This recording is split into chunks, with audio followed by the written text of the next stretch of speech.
Hare Krishna. So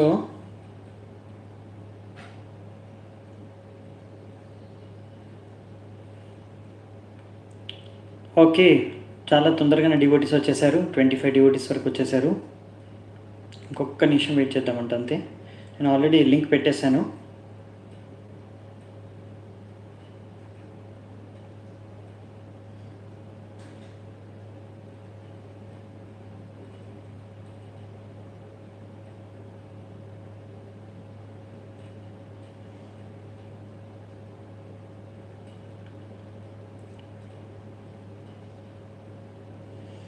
so మనం ప్రశ్నలుగా చర్చించుకుంటాము, continue చేద్దామంట. వచ్చే వాళ్ళు కూడా జాయిన్ అయ్యి వాళ్ళు కూడా ఆన్సర్ చేస్తూ ఉంటారు.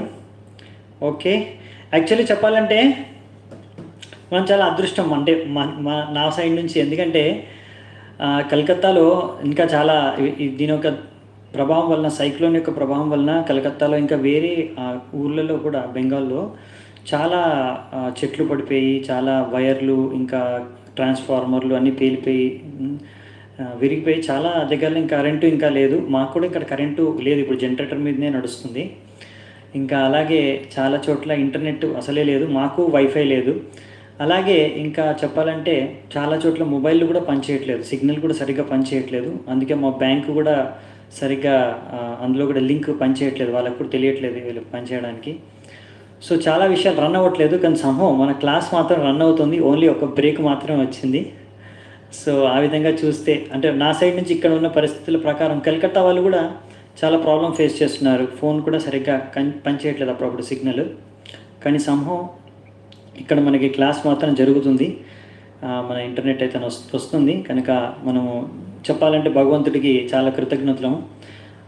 I'm really so thank you so much. మీ అందరూ కూడా మాతో పాటు సహకరిస్తూ, బ్రేక్ తర్వాత తొందరగానే బ్రేక్ దొరికింది మనకి, స్టార్టింగ్లోనే, స్టార్ట్ చేయకముందే. సో సరేనండి, మనము చర్చించుకుంటున్నాము. అందుకని కొంచెం బ్రేక్ అయ్యింది, ఎందుకంటే మాకు వైఫై లేదు, ఓన్లీ నెట్ కూడా కొంచెం సిగ్నల్ అప్పుడు బ్రేక్ అవ్వచ్చు.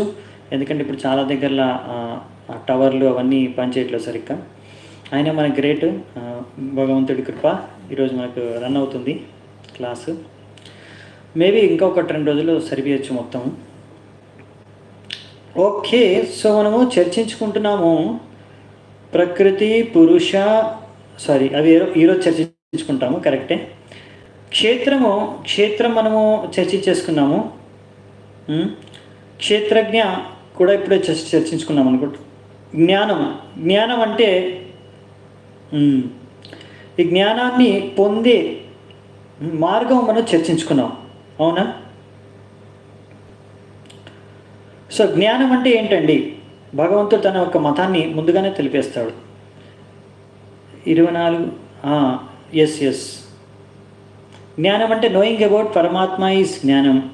ఎస్, జ్ఞానం అంటే శరీరం, ఆత్మ మరియు పరమాత్మ గురించి తెలుసుకోవట. కరెక్ట్, అవునండి. ఇక్కడ మనకు కృష్ణుడు స్వయంగా చెప్తారు, ఎవరికైతే క్షేత్రజ్ఞయోర్ జ్ఞానం ఎత్త జ్ఞానం. సో 3వ శ్లోకంలోనే ఈ విషయాన్ని చెప్తారండి. క్షేత్రజ్ఞ, ఈ 2 విషయాల గురించి సరిగ్గా తెలుసుకున్నవాడే అదే జ్ఞానం. తెలుసుకోవడమే, దానికి సంబంధించిన విషయమే జ్ఞానం. చెప్పాలంటే మొత్తం ఇక్కడ 3 ఉన్నాయండి. అది క్షేత్రజ్ఞ. చెప్పాలంటే క్షేత్రజ్ఞ గురించి అన్ని దానికి సంబంధించిన విషయాలే. రకరకాల పదాలు ఉపయోగించారు, అంతేగాని మనకి ఏమాత్రం కన్ఫ్యూజ్ అవ్వాల్సిన అవసరం లేదు, ఏమాత్రం సంశయంలో పడాల్సిన అవసరం లేదు. చాలా సింపుల్. జ్ఞానం ఇక్కడ దేని గురించి అంటే, జ్ఞానం అనేది క్షేత్రజ్ఞ గురించి. కరెక్ట్ అండి. సో క్షేత్రజ్ఞ గురించే జ్ఞానం, దాని గురించి సంబంధించిన విషయం. దాన్ని ఎలా తెలుసుకోవడం, ఆ జ్ఞానాన్ని అర్థం చేసుకోవడానికి కావాల్సిన లక్షణాలు, పద్ధతి, అవన్నీ విషయం మనము నిన్న విస్తృతంగా చర్చించుకున్నాము. తర్వాత జ్ఞేయం గురించి కూడా మనం కొద్దిగా చర్చించుకున్నాము. జ్ఞేయం అంటే ఏమిటి అంటే, జ్ఞానం యొక్క లక్ష్యం, ఏ వస్తువు విషయాల గురించి. ఇది కూడా మళ్ళీ అదే చెప్పాను కదా, కొంచెం పదాలు ఎక్కువ ఉపయోగించారు, కానీ తత్వాలు మనకు తెలిసిన తత్వాలే, ఇందులో కన్ఫ్యూజ్ అవ్వాల్సిన అవసరం ఏం లేదు. ఆత్మ మరియు పరమాత్మ. ఓకే, ఆత్మ పరమాత్మ గురించి తెలుసుకోవడమే జ్ఞేయం. ఆ విషయాన్ని కూడా మనము లాస్ట్కి నిన్న అదే చూసామనుకుంటా. ఓకే. ఎస్, బ్రహ్మన్. ఆ బ్రహ్మన్ రెండింటినీ మనం అంటాం ఇక్కడ. ఒకటి ఆత్మ, ఇంకోటి పరమాత్మ. ఓకే. జ్ఞేయం అనేది మనం ఆత్మ మరియు పరమాత్మ అనమాట. అంటే వాటి గురించి ఆబ్జెక్ట్స్ అంతే. జ్ఞానం అంటే విషయం. జ్ఞానం గేమ్కి ఇదే డిఫరెన్స్ అండి. అంటే జ్ఞానంలో మనము అందులో క్షేత్రజ్ఞ రెండింటి గురించి తెలుసుకోవడం సంబంధించిన జ్ఞానాన్ని, అందులో ముఖ్యంగా ఓన్లీ ఆత్మ పరమాత్మ గురించి తెలుసుకోవడం జ్ఞేయం. ఇవన్నీ కొంచెం టెక్నికల్ పదాల్లాగా ఉన్నాయి అంతే. మీకు ఎక్కువ కన్ఫ్యూజ్ అవ్వకుండా ఉండాలంటే మీకు ఈ విషయం ఒక్కటే స్పష్టంగా తెలుసుకోవాలి. మన శరీరం ఒకటి, ప్రకృతి శరీరం అంతా ఒక వస్తువుతో తయారైంది, ఆత్మ పరమాత్మ ఒక వస్తువుతో తయారైంది. అంటే ఆధ్యాత్మికం. ఆత్మకి పరమాత్మకి శరీరానికి ప్రకృతికి ఉన్న భేదం సంబంధం. ఈ విషయమేనండి మొత్తం ఈ యొక్క అధ్యాయంలో చర్చించుకున్నది. సో మళ్ళీ ఇక్కడ ప్రకృతి పురుషుడు అనే విషయాన్ని ఇక్కడ మనం చర్చించుకుంటున్నాం ఈరోజు. ముందుగానే మీకు స్పష్టం చేస్తున్నాను సో దట్ మీకు కన్ఫ్యూజన్ ఉండకూడదు అనేసి. మళ్ళీ ఇక్కడ ప్రకృతి అంటే కూడా ఇక్కడ మనకి చెప్పింది ఏంటంటే నేచర్. ప్రకృతి అంటే మెటీరియల్ నేచర్, అవునా? సో ఆ మెటీరియల్ నేచర్, ఆ ప్రకృతిలో ఉన్న పదార్థాల ద్వారానే మన ఈ శరీరం నిర్మించబడింది, అవునా? సో మీకు ఈరోజు ముందు మనం శ్లోకాల్లోకి వెళ్ళే ముందు సంక్షిప్తంగా అసలు ఏంటి అసలు ఈరోజు విషయం అనేది చర్చించేసుకుందాం. సో దట్ మీకు కన్ఫ్యూజన్ అనేది ఉండదు. దాని తర్వాత ఫాస్ట్గా మనం స్మూత్గా వెళ్ళిపోవచ్చు శ్లోకాల్లోకి. సో ప్రకృతి అంటే మనకు తెలిసిన ప్రకృతి. మనం ముందు కూడా చెప్పుకున్నాం, ప్రకృతి భిన్న ప్రకృతి రష్టద అని చాలా ముందు 7వ అధ్యాయంలో 7వ శ్లోకంలో 7.7లో కృష్ణుడు చెప్తాడు కదా, భూమిరపు నలో వాయురు కమ్మనో బుద్ధిరేవచ అహంకారం ఇతీయంతే భిన్న ప్రకృతి రష్టద. సో ఈ 8 వస్తువులతో కానీ తత్వాలతో కానీ ఈ 8 విషయాలతో కూడిన ఈ యొక్క ప్రకృతి, మన ఈ శరీరము ఈ ప్రకృతి నుంచే అండి ఉద్భవించింది. ఈ ప్రకృతిలో 8 విషయాల ద్వారానే మన శరీరం కూడా నిర్మితమైనది, అవునా? ఓకే. సో ఇక్కడ ప్రకృతి అంటే మెయిన్గా ఇదన్నమాట. నెక్స్ట్ పురుష వచ్చేసి ఇందులో కూడా మళ్ళీ మనకి 2 రకాల పురుష. ఒకరు ఆత్మ, ఇంకొకరు పరమాత్మ. అసలు ఎందుకు ఇలా అలాగ వేరే వేరే శబ్దాలు ఎందుకు ఉపయోగిస్తున్నారంటే మనకి దాని యొక్క ఫంక్షన్ వేరనమాట. ఇక్కడ పురుష అని ఎందుకు అంటున్నారంటే పురుష అంటే ఎంజాయ్ చేసేవారు, భోక్త అనమాట, భోగించేవాడు. ఇప్పుడు శరీరం ద్వారా భోగించేది మనమే కదా. అంటే మనం భోగించకూడదు శరీరం ద్వారా, కానీ మనము ఈ యొక్క భౌతిక ప్రపంచానికి వచ్చింది ఎందుకు? భగవంతుడికి వ్యతిరేకంగా మనము కూడా భగవంతుడిలాగే భోగిద్దాము, ఎంజాయ్ చేద్దాము అనే ఉద్దేశంతో ఇక్కడ వచ్చాం కదా. అందుకే ఆ పురుష స్వభావం, అది యాక్చువల్లీ పురుషుడి యొక్క స్వభావం ఎంజాయ్ చేయడం అనేది, భోక్త. ఆ యొక్క భావనతో మనం ఇక్కడ వచ్చాం కనుక మనం కూడా ఒక రకంగా పురుషులమే అని ఇక్కడ చెప్తున్నారు అనమాట. జీవులందరూ కూడా ఆ భావనతో ఇక్కడికి వచ్చారు, భోగిద్దాము, ఎంజాయ్ చేద్దాము అనే భావనతో ఈ యొక్క భౌతిక ప్రపంచానికి వచ్చారు కనుక వారిని కూడా పురుష అని ఇక్కడ ఉద్దేశించి చెప్పారు. కానీ అసలు పురుష ఎవరు? ముఖ్య పురుష ఎవరు? భగవంతుడే. ఏ రూపంలో ఉంటారు? పరమాత్మ రూపంలో ప్రతి ఒక్క శరీరంలో ఉంటారు. సో అదే అన్నమాట. ఇక్కడ కూడా మళ్ళీ వారి గురించి ఆత్మ పరమాత్మ ఇంకా చెప్పాలంటే శరీరం గురించే చర్చ జరుగుతుంది. కానీ పదాలు ఎందుకు వేరువేరుగా ఉపయోగించారంటే ఇక్కడ వారిని వేరే సందర్భంగా వాళ్ళని వర్ణిస్తున్నారు. వాళ్ళ యొక్క వేరే కార్యాల ద్వారా వాళ్ళని మనం గుర్తిస్తున్నాం. ఇక్కడ ప్రకృతి ఏ ధాతువులతో నిర్మితమైందో ఆ ప్రకృతిలో ఉన్న ధాతువుల ద్వారానే మన శరీరం కూడా నిర్మితమైంది. అందుకే దాన్ని మనం ఇక్కడ ప్రకృతిగా గుర్తిస్తున్నాం. పురుషులో 2 ఉన్నాయి, ఆత్మ పరమాత్మని. మళ్ళీ అందుకే మీకు చెప్పాను నేను, మీరు కన్ఫ్యూజ్ అవ్వాల్సిన అవసరం లేదు. 3 విషయాలు మొత్తం ఉండేది, ప్రకృతి పురుష, ఇంకా ప్రకృతి పురుష, పురుషులో ఆత్మ పరమాత్మ. సో అవే క్షేత్రజ్ఞ అనుకోవచ్చు, ప్రకృతి పురుష అనుకోవచ్చు, జ్ఞానం జ్ఞేయం అనుకోవచ్చు. సో ఏంటంటే ఇందులో మనము విషయాల గురించి ఇక్కడ ఫంక్షన్ గురించి చర్చించుకున్నాం. వాళ్ళు ఏం చేస్తారు అనే విషయం ద్వారా వాళ్ళకి ఆ పేరు ఇచ్చారు పురుష. ఎందుకంటే ఆ భోక్త, భోగించే తత్వం. ఇలా పురుష అంటే వాళ్ళు ఎవరైతే సృష్టించగలరో లేకపోతే ఎవరైతే భోగించగలరో ఆ యొక్క తత్వం ఉన్న వాళ్ళని పురుష అంటారనమాట. సో ఇదన్నమాట ఇక్కడ ప్రకృతి పురుష గురించి. సో మరి వీరి యొక్క సంబంధం, వీరిద్దరికి సంబంధం, ప్రకృతికి పురుషకు సంబంధం ఏమిటి, ఎలా వాళ్ళ ఇద్దరికి సంబంధం, ఆ విషయం ఈరోజు చర్చ. ఓకే. ఈ విషయాలన్నీ తెలుసుకున్న తర్వాత దీనివల్ల లాభం ఏంటి మనకి, దాని ద్వారా మనం ఎలా ఏ దృష్టితో ఈ జ్ఞానంని మనం తెలుసుకున్నది జ్ఞానయోగ కదా. జ్ఞానయోగంలో మొదటి అధ్యాయం అంటే ఇది బేసిక్ జ్ఞానం అనమాట. ఎలాగైతే మన కర్మయోగంలో మొట్టమొదటికి మనకు కూడా జ్ఞానం అనేది ఇచ్చారు, అవునా. ఆత్మజ్ఞానం గురించి చర్చించుకున్నాం రెండవ అధ్యాయంలో. మొదటి అధ్యాయం అంటే అది ఇంట్రొడక్షన్ అనుకోండి. అందులో ఇంకా కృష్ణుడు అక్కడ తన బోధనని ఇంకా ఆరంభించలేదు. మనం రెండో అధ్యాయంగా చూసుకోవచ్చు. కృష్ణుడు స్టార్ట్ చేసింది అక్కడి నుంచే. ఫస్ట్ ఆత్మతత్వం గురించి చెప్తారు, దాని ద్వారా దాన్ని బేస్ చేసుకొని మిగతా అన్ని విషయాలు చర్చిస్తారు. అలాగే ఇక్కడ కూడా మనకి క్లియర్గా ఉండాలని ముందు జ్ఞానం చెప్పేశారు. ఎందుకంటే ఇప్పుడు మన జ్ఞానయోగం గురించి ఎక్కువ చర్చించుకుంటాం కదా. సో ఈ జ్ఞానంను తెలుసుకొని ఈ జ్ఞానం ద్వారా నువ్వు ఎలా ఈ భౌతిక ప్రపంచాన్ని నుంచి ముక్తి పొందవచ్చు అనే విషయాన్ని చర్చ అనమాట. అది లాస్ట్లో వస్తుంది. అంటే ఈ యొక్క జ్ఞానం ద్వారా నువ్వు ఎలా ప్రతి ఒక్క విషయ వస్తువుని ఈ యొక్క ప్రపంచంలో ప్రతి దాన్ని ఎలా చూడగలవు, భగవంతుని ప్రతీకలు ఎలా చూడగలవు, ప్రతి ఒక్క విషయాన్ని సరైన దృష్టితో జ్ఞాన చక్షు. మామూలుగా చక్షు అంటే మనం చూడడం అనమాట. సరైన జ్ఞానంతో చూసామనుకోండి ప్రతి విషయాన్ని ప్రతి వస్తువుని సరిగ్గా అర్థం చేసుకోవచ్చు. అసలు ఏంటనే విషయాన్ని సరిగ్గా అర్థం చేసుకోవచ్చు. దాన్ని జ్ఞాన చక్షు అంటారు. అలా ఈ జ్ఞానం అంతా తెలుసుకున్న తర్వాత ఈ జ్ఞానం ద్వారా మనం ఎలా చూడగలుగుతున్నాము విషయాల్ని, వస్తువుల్ని అనేది ఈరోజు మనము ఆఖరణ చర్చించుకుంటాం. అంటే 20వ శ్లోకం నుంచి ఈరోజు చర్చ ఆరంభమవుతే ప్రకృతి పురుషుడు వాళ్ళిద్దరి సంబంధము మనం 20 నుంచి 26 శ్లోకాల వరకు చర్చించుకుంటాము. దాని తర్వాత 27 నుంచి 35వ శ్లోకం వరకు జ్ఞాన చక్షు ద్వారా మనం ఎలా ఈ ప్రపంచాన్ని చూడవచ్చో, దాని తర్వాత దీని ప్రపంచం అంటే భౌతిక ప్రపంచం నుంచి లేకపోతే భౌతిక బంధనాల నుంచి ముక్తి సాధించగలము అనే విషయాన్ని చర్చించుకుంటాము. Okay, so let us start చేద్దామంటే ఈరోజు శ్లోకంతో 20వ నంబర్ శ్లోకం.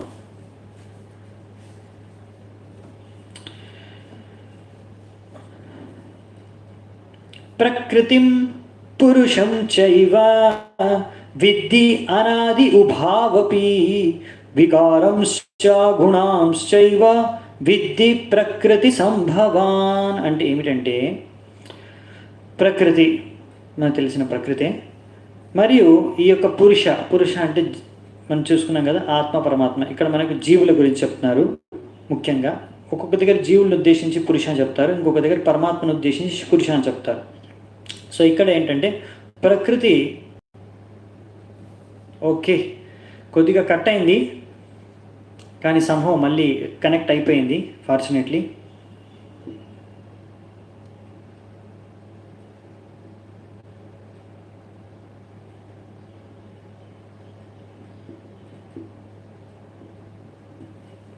ఓకే, సో ఇక్కడ మనం 20వ శ్లోకమే చర్చించుకుంటున్నామండి. సో ఈ ప్రకృతి ఇంకా జీవ కలిసి ఎన్నో రకాల పరివర్తనలు, వికారాలు గుణాల ప్రభావం ద్వారా ఎన్నో రకాల వికారాలు, ట్రాన్స్ఫర్మేషన్స్, పరివర్తనలు జరుగుతాయంట. అంతే కదా. ఇప్పుడు ఈ సింపుల్ ఎగ్జాంపుల్ ఏంటంటే ఇక్కడ అర్థం చేసుకోవాలి అంటే మనము చాలా సింపుల్ ఉదాహరణ ఏంటంటే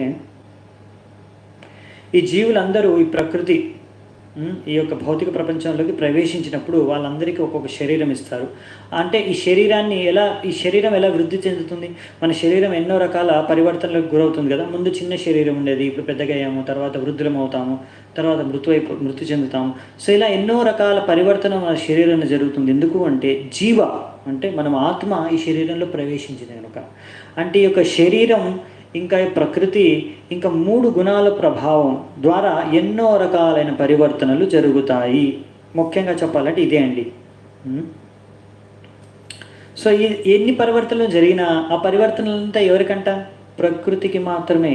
ఈ శరీరం ప్రకృతి నుంచే కదండి వచ్చింది. మనం అంటాం కదా మట్టిలో పుట్టాం, మట్టిలో కలిసిపోయామంటే మనం కలిసిపోం. యాక్చువల్లీ మన శరీరం మట్టిలో పుడుతుంది, మట్టిలో కలిసిపోతుంది. అంటే ఈ ప్రకృతి ద్వారానే మనకి శరీరం లభిస్తుంది. మళ్ళీ ఈ శరీరం ఈ ప్రకృతిలోనే కలిసిపోతుంది మృత్యు తర్వాత, కానీ మనకేం కాదు. సో అది ఇక్కడ చెప్తున్నారనమాట. ఈ జరిగే పరివర్తనలంతా ఎందులో? శరీరానికి మాత్రమే.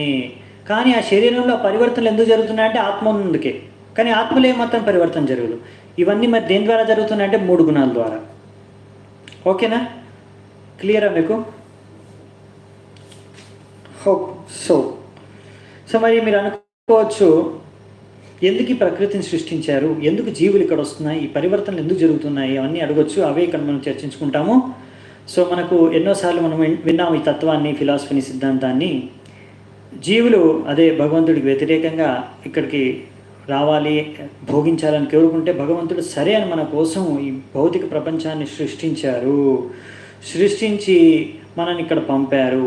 సో మనము అంటే ఇక్కడ ఈ భగవంతుడు ఈ యొక్క భౌతిక ప్రపంచాన్ని ఎలా సృష్టించారంటే మనం ఇక్కడ ఎంతగా ప్రయత్నించినా కానీ మనం సుఖపడలేము అనమాట. దాని తర్వాత అర్థం చేసుకొని మళ్ళీ మనము అరే ఇక్కడ కాదు మనం ఉండాల్సింది, అసలు మనం ఉండవలసింది ఆ భగవద్ధామంలో, అది మన అసలైన ధామం అనేసి తెలుసుకొని మళ్ళీ మనము తిరిగి భగవద్ధామానికి వెళ్ళిపోవచ్చు.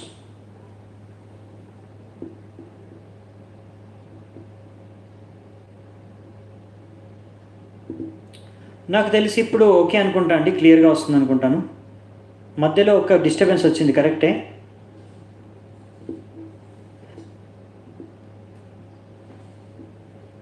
నేను చెప్పాను ఒకసారి బ్రేక్ అయింది మళ్ళీ రీకనెక్ట్ అయింది అనేసి. ఇప్పుడు నాకు తెలిసి క్లియర్గా ఉండొచ్చు. ఒకసారి చెప్పగలరా మీరు? మనం కంటిన్యూ చేద్దామంట. ఇంకా ఏమైనా ఇప్పుడైతే నాకు ఒక డేటా క్లియర్గా అంటే మంచి డేటా బాగానే వస్తుంది. Clear, thank you. అదే మధ్యలో కొద్దిగా స్ట్రక్ అయిందని చెప్పాను నేను.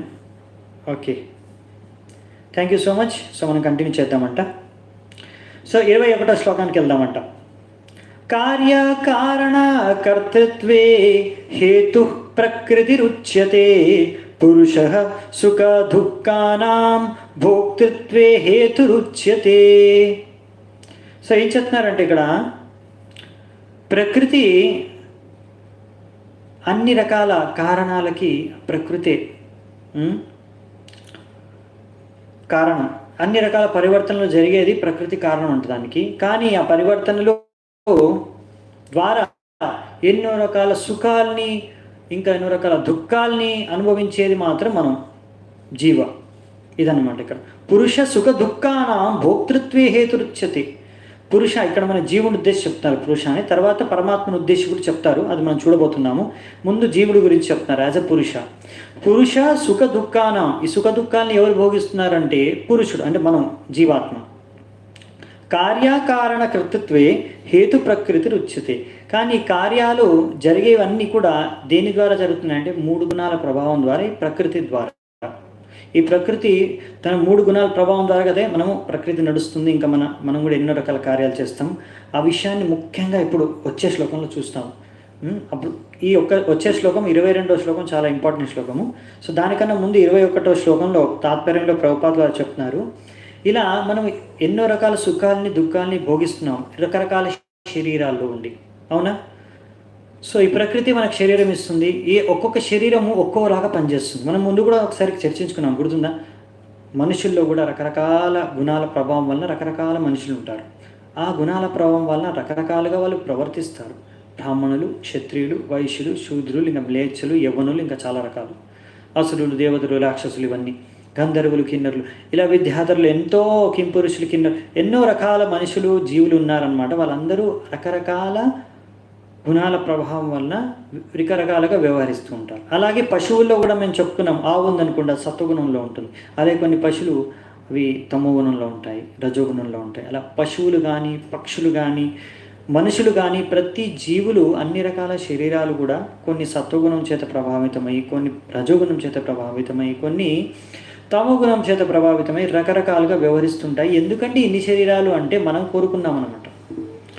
మనం ఎన్ని రకాలుగా కోరుకోవచ్చో అన్ని కోరికలు నెరవేర్చడానికి భగవంతుడు మనకు ఈ 84 లక్షల రకరకాల యోనుల్ని కానీ, జీవుల్ని కానీ, జీవ శరీరాలని కానీ సృష్టించారంట.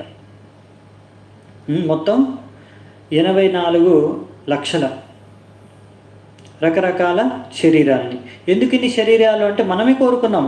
నాకు ఈ విధంగా భోగించాలనుంది, నాకు ఈ విధంగా భోగించాలనుంది, నాకు ఇలాంటి శరీరం ఉంటే బాగుంటుంది, నేను ఎగిరితే బాగుంటుంది, నేను ఈదితే బాగుంటుంది, నేను నడిస్తే బాగుంటుంది. అలా ఎలాగో ఎన్ని రకాల కోరికలు ఉన్నాయో అన్ని రకాల కోరికలు తీర్చడానికే భగవంతుడు ఈ సృష్టిలో అన్ని రకాల గ్రహాలని, అలాగే అన్ని రకాల శరీరాల్ని సృష్టించారన్నమాట మన కోరిక మేరకే.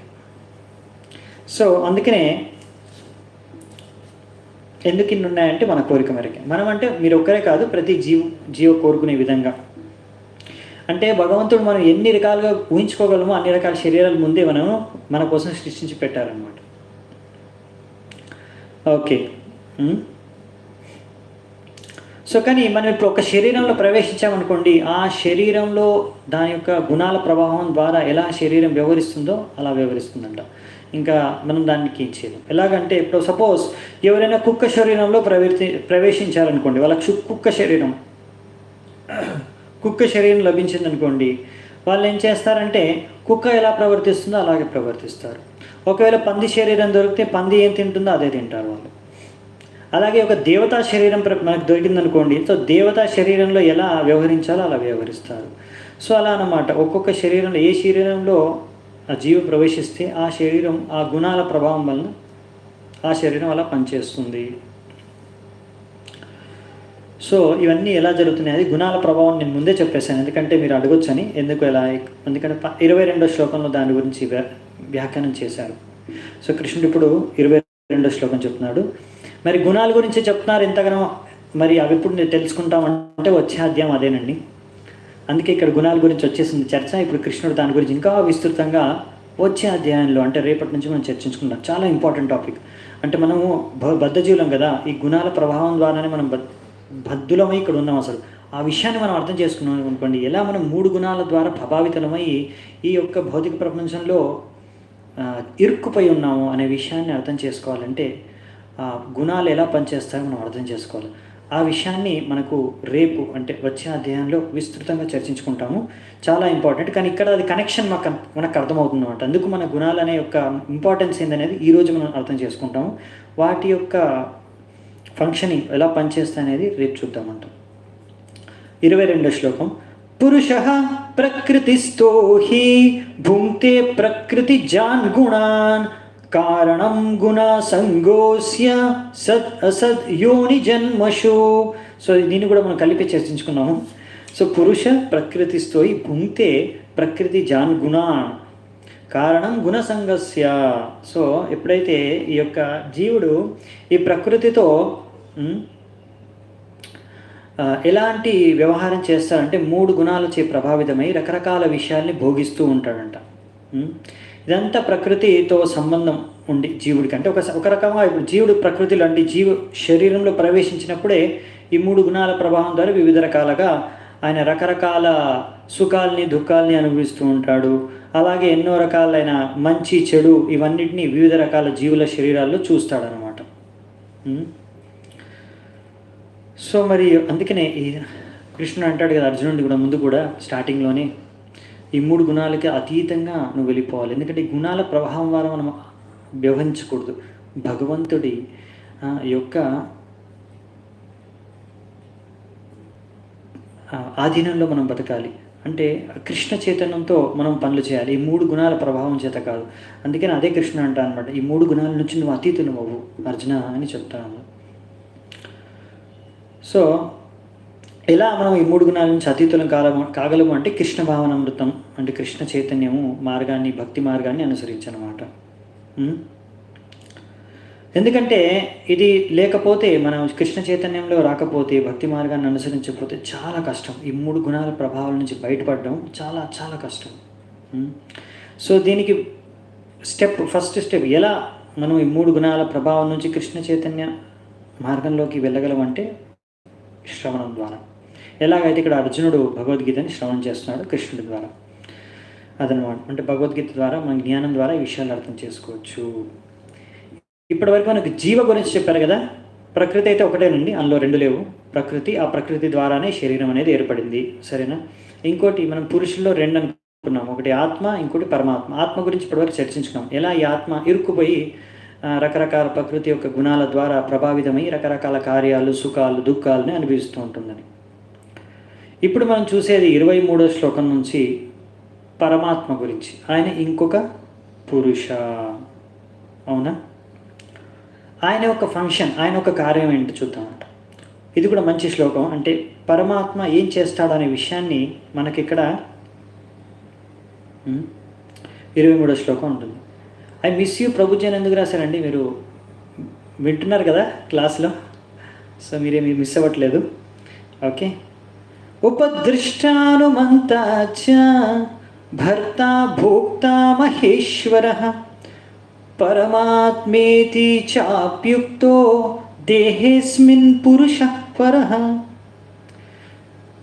రెండు వచ్చారండి. ఫస్ట్ ఉపదృష్టానుమంతా చ అంటే ఉపదృష్ట ఇంకా అనుమంత, ఇవి రెండు అంట అండి పరమాత్మ యొక్క కార్యాలు.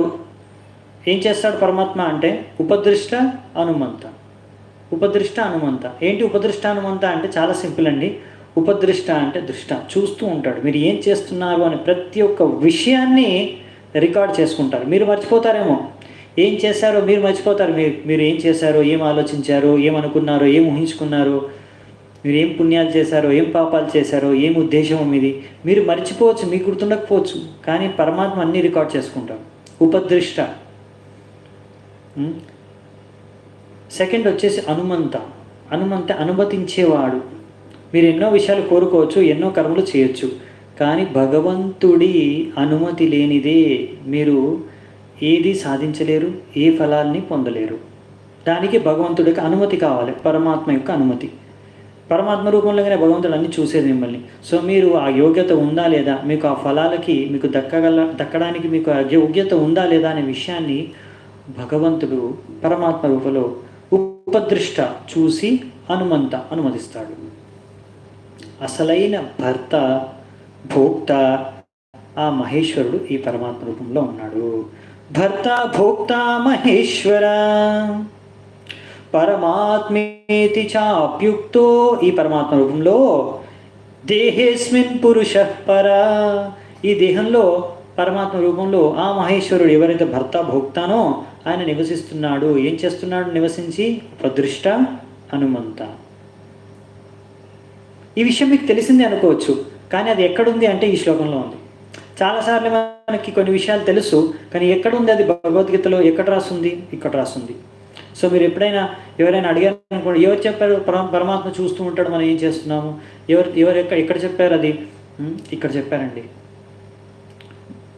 భగవంతుడు అనుమతి ఇస్తేనే మనకు అన్ని జరుగుతాయని ఎక్కడ చెప్పారు? ఇక్కడే చెప్పారండి 23వ శ్లోకంలో. అలా అందుకే ఈ శ్లోకం చాలా ఇంపార్టెంట్ మనకి. సో మరి ఎందుకు భగవంతుడు అలా ఎప్పుడు మన పక్కనే అంటే శరీరంలో మనం ముందు కూడా చర్చించుకున్నాం, ఒక చెట్టు మీద రెండు పిట్టలు అంటే రెండు పక్షులు ఉన్న విధంగా ఒక పక్షి ఆత్మ, ఒక పక్షి పరమాత్మ అని. ఒక పక్షి తింటూ ఉంటుంది అన్ని కర్మఫలాల్ని, అంటే ఆ ఫలాల్ని చెట్టులకున్న ఫలాల్ని తింటూ ఉంటుంది. కొన్ని తీయగా ఉంటాయి, కొన్ని చేదుగా ఉంటాయి. అంటే కొన్ని సుఖాలని కొన్ని దుఃఖాలని అలా అనుభవిస్తూ ఉంటుంది. ఇంకో పక్షి మాత్రం ఏమీ తినకుండా అలా చూస్తూ ఉంటుంది పక్షిని.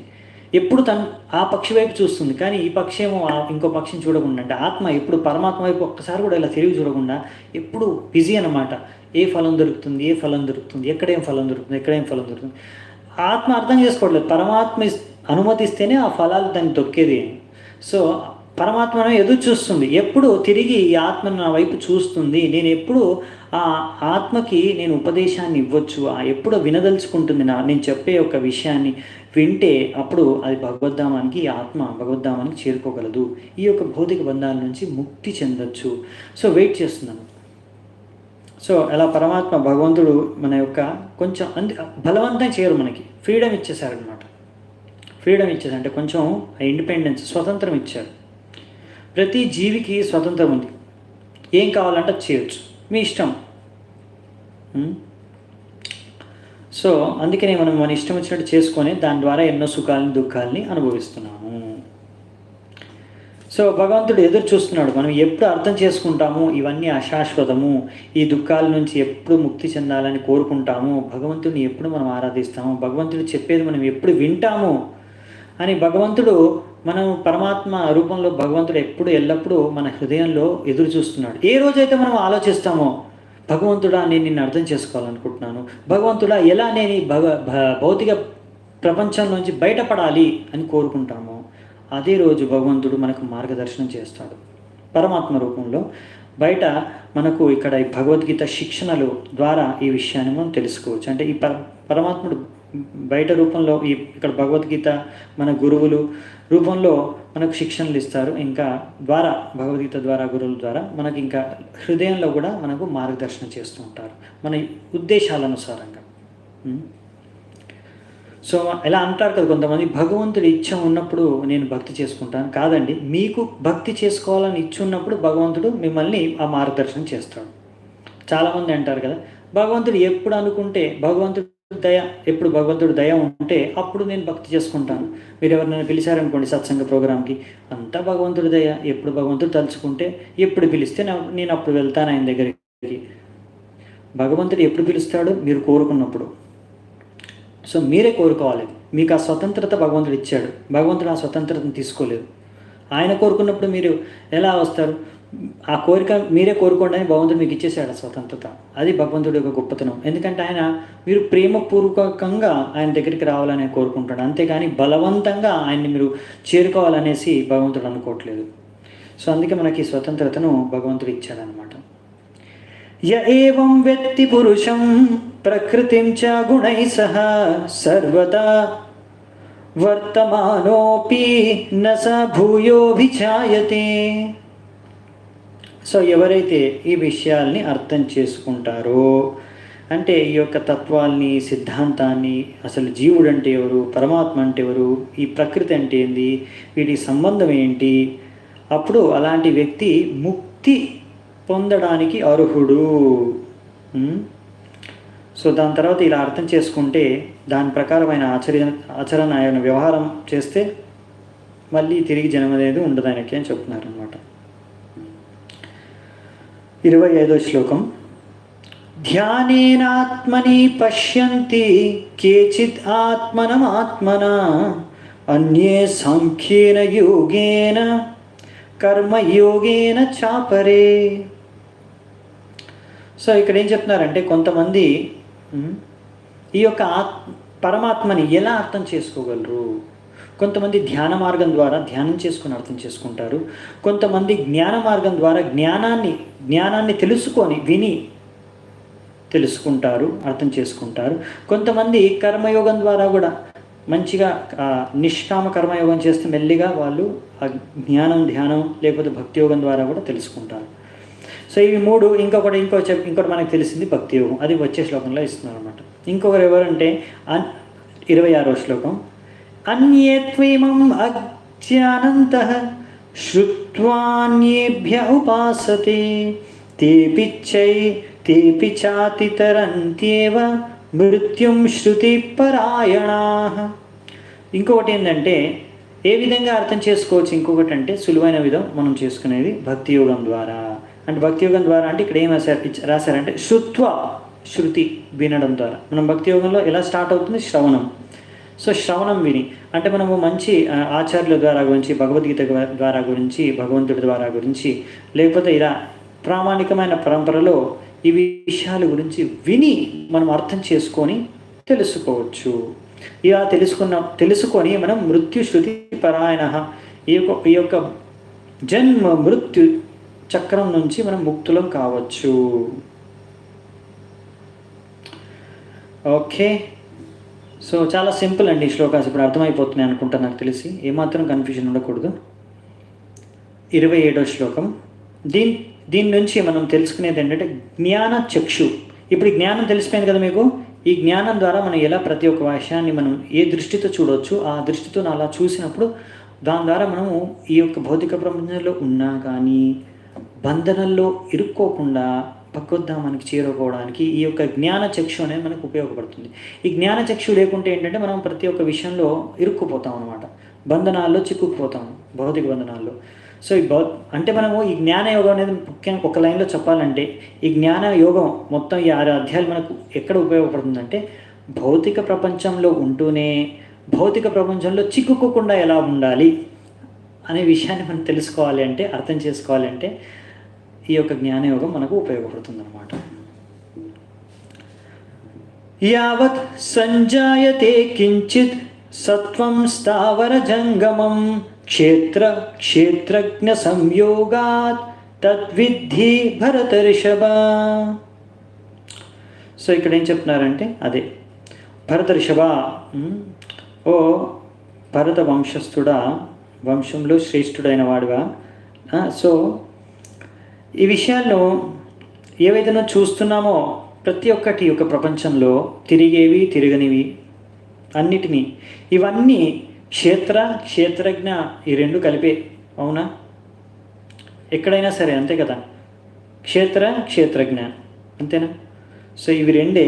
ఆ విషయం తెలుసుకున్నావు అనుకో, నువ్వు సరిగ్గా అర్థం చేసుకుంటున్నావు. అంటే ప్రతి విషయాన్ని మనం చూస్తున్నాం అనుకోండి, క్షేత్ర క్షేత్రజ్ఞ. క్షేత్ర అంటే ప్రకృతి, భౌతిక ప్రకృతిని అంతా ఒక విధంగా చెప్పాలంటే శరీరము, ఇంకా భౌతిక ప్రకృతితో ఆ 8 తత్వాలతో కూడుకున్న వస్తువులన్నీ క్షేత్ర. అలాగే కొన్ని చెట్లు ఉన్నాయండి, అవి కథలు ఒకే చోటు ఉంటాయి, కానీ అందులో కూడా క్షేత్రజ్ఞ ఉంటారు. అవునా? ఆత్మ పరమాత్మ చెట్టు లోపల కూడా ఉన్నారు. అలాగే కదులే జీవులు, మనము, పశువులు, పక్షులు, ఇవన్నిట్లో ఆత్మ పరమాత్మ కూడా ఉన్నారు. ఈ శరీరం క్షేత్ర. సో క్షేత్రం క్షేత్రజ్ఞతోనే మొత్తం ప్రపంచం అంతా ఉంది అనే విషయాన్ని మనము దృష్టితో, ఈ జ్ఞాన దృష్టితో చూడొచ్చు అనమాట, జ్ఞాన చక్షుతో. సమం సర్వేషు భూతేషు తిష్టంతం పరమేశ్వరం వినశ్యత్స్వవినశ్యంతం యః పశ్యతి స పశ్యతి. ఎవరైతే ఈ యొక్క పరమాత్మని చూడగలుగుతారో, పరమాత్మ ఆత్మతో పాటే ప్రతి శరీరంలో ఉన్నారు. ఈ శరీరం నశించిపోతుంది కానీ ఆత్మ పరమాత్మ ఇద్దరూ నశించిపోరు అనే విషయాన్ని ఎవరు చూడగలుగుతారో వాళ్ళకి అసలైన దృష్టి ఉంది అంట. వాళ్ళు అసలైన దృష్టి ఉంది వాళ్ళకి. స పశ్యతి స పశ్యతి, అసలు వాళ్ళు సరిగ్గా చూస్తున్నారు. వినాశయస్వ అవినాశ్యంతం. సో ఈ శరీరం వినాశనం అయిపోతుంది కానీ ఆ ఆత్మ పరమాత్మ ఎప్పుడు వినాశానికి ఉరుగారు. ఆ విషయాన్ని తెలుసుకున్న వారు సరిగ్గా వాళ్ళు చూస్తున్నారు. దృష్టి, సరైన దృష్టి అది అన్నమాట. సమం పశ్యన్ సర్వత్ర సమవస్థితం ఈశ్వరం నహినస్త్యాత్మనాత్మానం తతో యాతి పరాం గతిం. సో ఈ విధంగా పరమాత్మని ప్రతి దగ్గర ఉన్నాడని తెలుసుకోవడం, ప్రతి ఒక్క జీవుడి యొక్క శరీరంలో పరమాత్ముడు ఉన్నాడని తెలుసుకొని తర్వాత ఆ విధంగా తను ఇంకా తన యొక్క చేతనలో దిగజారకుండా హీనపరచుకొనడు, దిగజారకుండా ఉంటాడు. అలా అతను ఆ ఆధ్యాత్మిక పథాన్ని వైపు వెళ్ళగలడు అన్నమాట. అంతే కదా, ఎప్పుడైతే మనం అర్థం చేసుకుంటామో ఈ యొక్క ప్రకృతిని, భగవంతుడి యొక్క పరమాత్మ రూపాన్ని అన్నింటినీ, అప్పుడే మనం ఆధ్యాత్మిక పథాన్ని గురించి ఆలోచించవచ్చు. లేకపోతే దాని గురించి మనం ఆలోచించాం. ప్రకృత్యైవ చ కర్మాణి క్రియామాణాని సర్వశః యః పశ్యతి తదాత్మానం అకర్తారం స పశ్యతి. పశ్యతి అంటే చూడడం అనమాట. బేసికలీ చాలాసార్లు వస్తుంది. ఎందుకంటే జ్ఞానచక్షు అంటే జ్ఞానం ద్వారా మీరు చూస్తున్నారు. సో ఇలా ఎవరైతే జ్ఞానచక్షు ద్వారా చూస్తారో అన్ని విషయాలు ఏవైతే ఈ శరీరం చేస్తుందో, ఈ శరీరం అంతా భౌతిక ప్రకృతితో నిర్మితమైనది. కానీ ఇందులో ఉన్న ఆత్మ ఏం చేయట్లేదు. అవునా? మన చెయ్యి చేస్తుంది. ఇప్పుడు ఇక్కడ నుంచి బాటిల్ ఇక్కడ నుంచి ఇక్కడికి పెట్టామనుకోండి, పని చేసే చెయ్యి కదా. ఈ చెయ్యి బాటిల్ టచ్ చేయగలుగుతుంది. చేసేదంతా ఈ చెయ్యి అయినా, చెయ్యి కూడా ప్రకృతే. అవునా? మనం కాదు ఇది చెయ్యి. సో ఆత్మ అసలు ఏం పని చేయదు చెప్పాలంటే, శరీరం ద్వారా చేస్తుంది కానీ శరీరం చేస్తుంది యాక్చువల్గా. సో ఈ విషయాన్ని అర్థం చేసుకున్నవాడు సరైన జ్ఞానం ఉన్నవాడు అని చెప్తున్నారు. యదా భూతా పృథగ్భావం ఏకస్థం అనుపశ్యతి తదా ఏవ చ విస్తారం బ్రహ్మ సంపద్యతే తదా.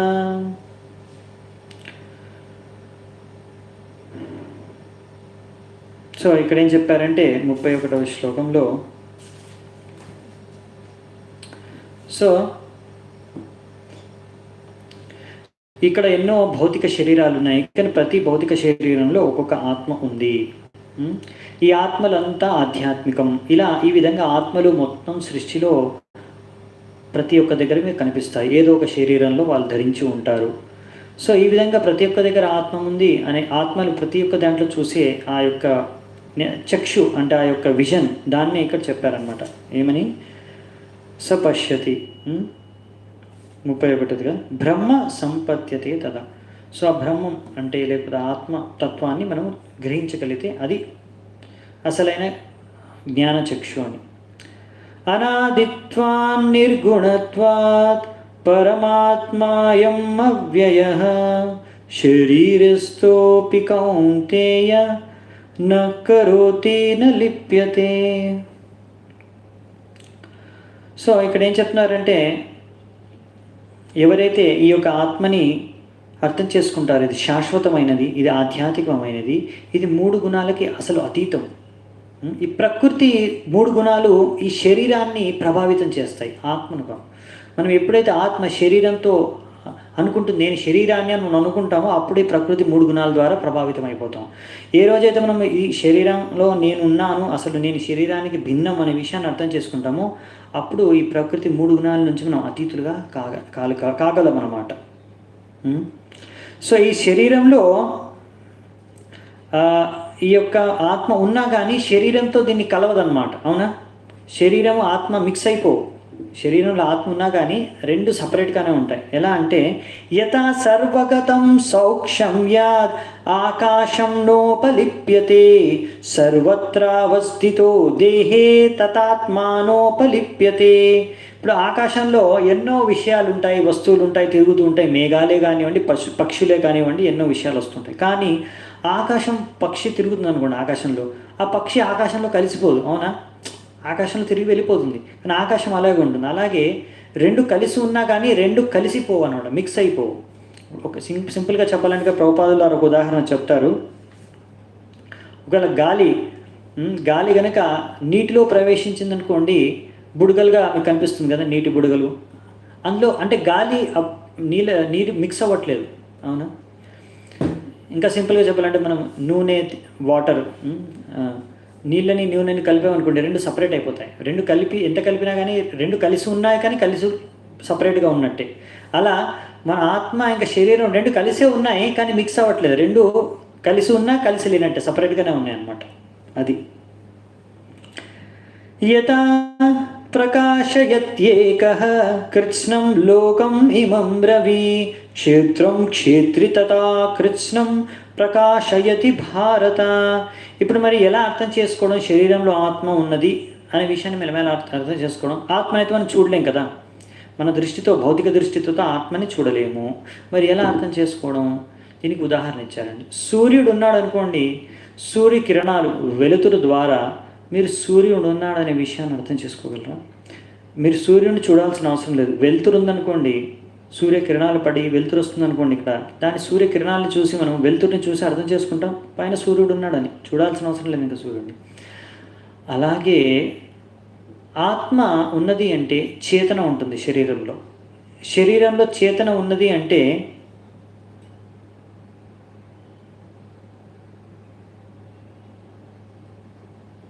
ఓకే.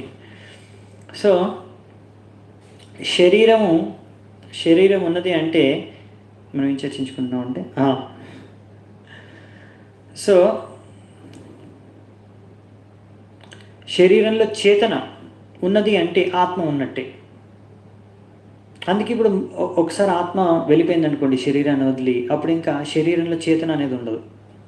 అది ఈరోజు చాప్టర్ పేరులో అది ఒకటి ఉంది కదా, ప్రకృతి, పురుషుడు, చైతన్యం. ఆ చైతన్యం అనే విషయం గురించి చర్చించుకున్నప్పుడు చైతన్యం ఉన్నది అంటే శరీరంలో ఆత్మ ఉన్నట్టే. ఆ చైతన్యం అనేది ఆత్మ ఉన్నది శరీరంలో అన్నదానికి లక్షణం అన్నమాట, సిమ్టమ్. ఒకవేళ ఆత్మ లేకుంటే చైతన్యం అనేది ఉండదు శరీరంలో, శరీరం అచేతనగా మారిపోతుంది.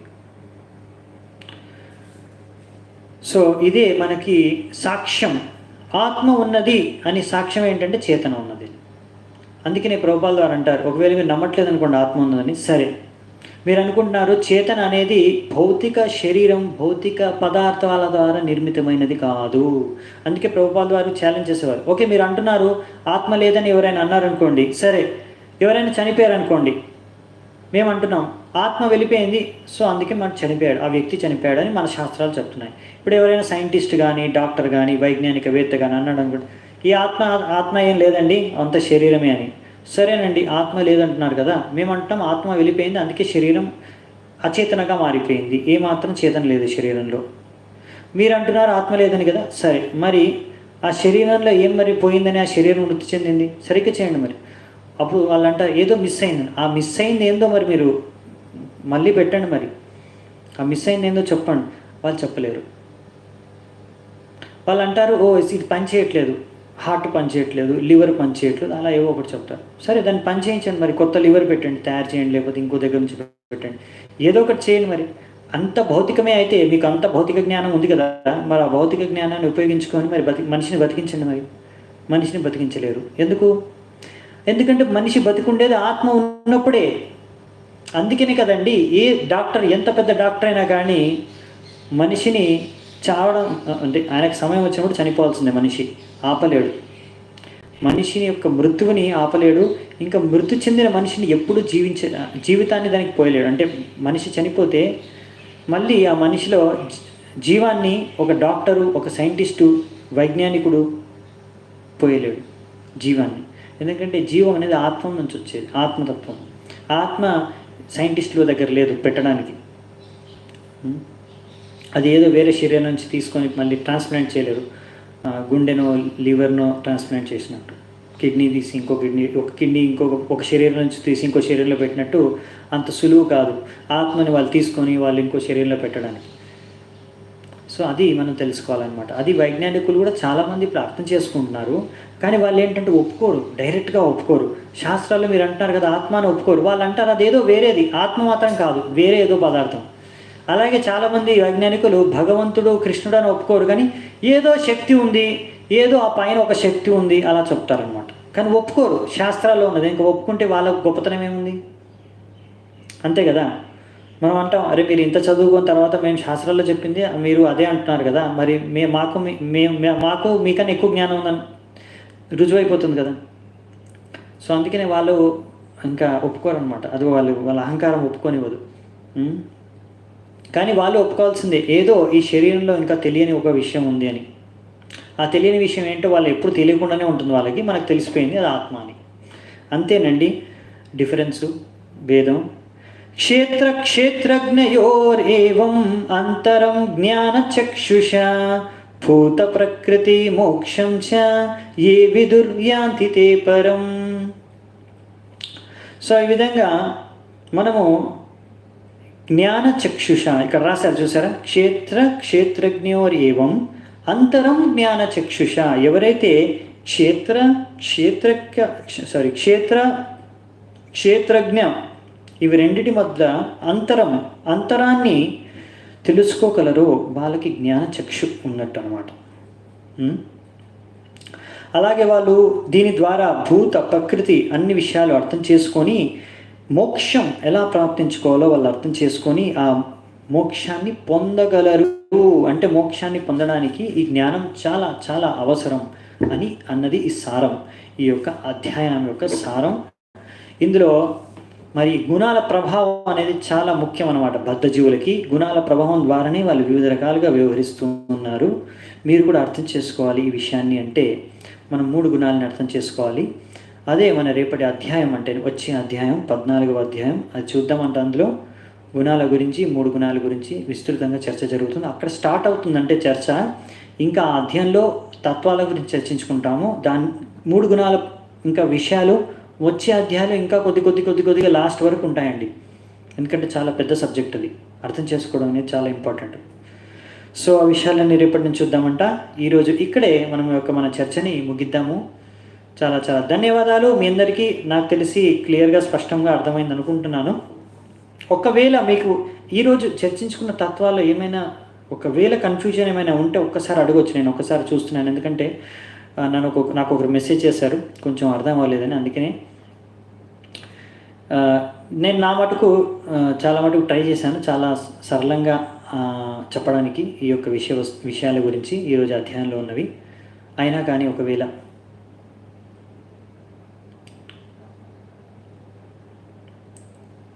సో ఓకే, మరి ముగిద్దామా? సెలవు తీసుకోనా? Thank you so much. మీ అందరికీ ధన్యవాదాలు. हरे कृष्णा.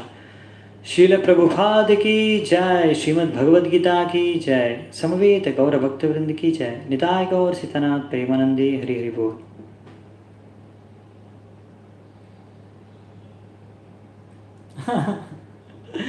ఈ ప్రశ్న చూడండి, ఇప్పుడు ఒక్కొక్కరు మీరు అడిగిన ఒక ప్రశ్న అంటే చాలా ఇంపార్టెంట్ ప్రశ్న, కానీ దాన్ని నేను సమాధానం ఒక విధంగా చెప్తాను.